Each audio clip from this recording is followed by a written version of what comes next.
this morning. Congressman and House Majority Whip Steve Scalise is in with some what could be big news for Louisiana. Yes, working on legislation to lift the oil ban, export ban that's been in effect since the 1970s. And thank you very much for joining us this morning. Morning, great to be with you. And you're not alone in this effort either. This has been growing really over the last year. A lot more members of Congress have been focusing on the fact that there is a ban on exporting oil. It really doesn't make any sense.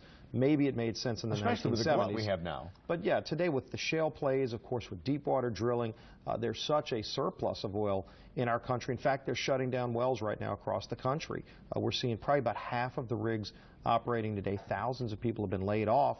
The price is down around $50, and yet we can be producing more in this country. We can have more people going back to work if we allow for the export of this commodity. That's a global commodity. One of the concerns back in the 1970s when the oil export ban was put into effect was to maintain our oil supply here at home. Lifting the ban, how would this affect our oil supply?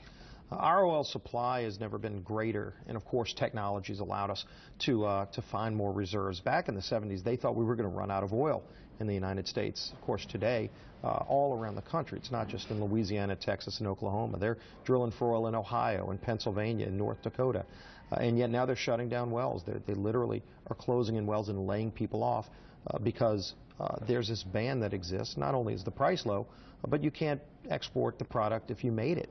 So we can create a lot more jobs. And we now have become one of the biggest oil producers in the world.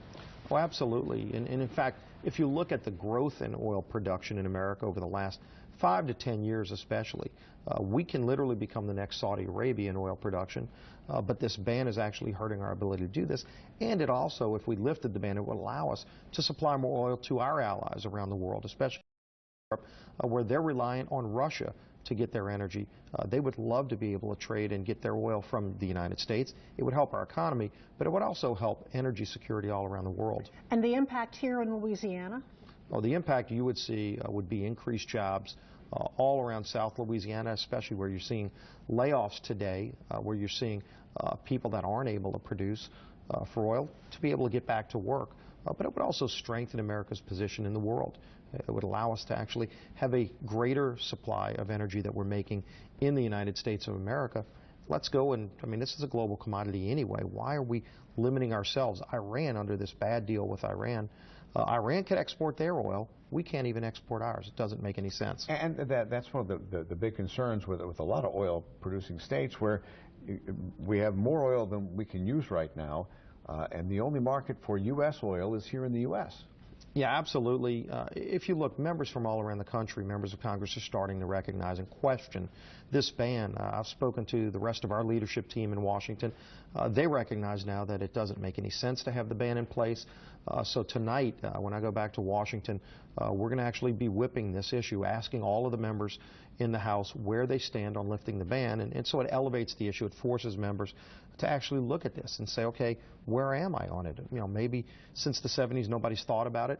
We're asking members of Congress now to take a position and hopefully attach this to some legislation that will move by the end of this year. Is that what the House Whip calls things, when you whip things? When you whip a bill, you're literally asking members, where do you stand on this issue, in a way where if it comes to the floor, you're locked into that position. So it really forces you to take a stand, take a position, and then if the votes are there, we move the bill. And so hopefully we get this on the floor and pass it by the end of this year. All right, Steve Scalise, thank you for coming in this morning. We appreciate that. Thank you very much. Thank you.